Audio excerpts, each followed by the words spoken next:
David asks, what do you think is BHP's greatest opportunity? And in contrast to that, what keeps you up at night? Okay, greatest opportunity. Well, I'd say this is a personal view on this, actually. I think that BHP has been around for, 130 years, and we've showed the history of BHP.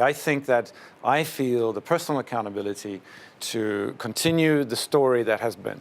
So we need to be able to keep BHP in the shape that it has been for all these years, and that's the near term, the medium term, and the long term. And I think that's a heavy responsibility, but I think we have the wherewithal in this company to do that. It's not easy, but it's very exciting and it's very rewarding at the same time. And so that's maybe just a personal view on that.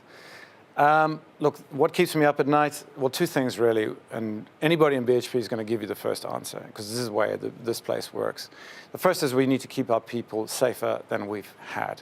We do a great job on safety here, but we still have accidents, and we need to get those out of our system. We run for long periods of times. We don't hurt anybody, and we just need to make those periods of times longer and longer and longer until we finally exclude any possibility of fatalities and serious injuries.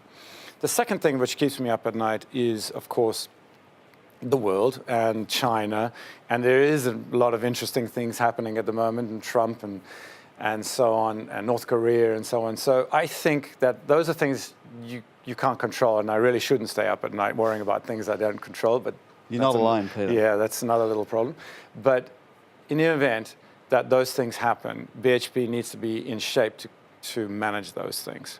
And so we need to have a strong balance sheet. We need to have low-cost assets that will survive any price deck. We need to have great options that we can continue to grow value for very small amounts of capital.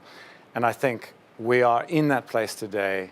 We've got a little bit more work to do on the balance sheet, but I think that, look, I'll stay up at night. You all should feel comfortable that I think this is going to be a very good investment for the very long term.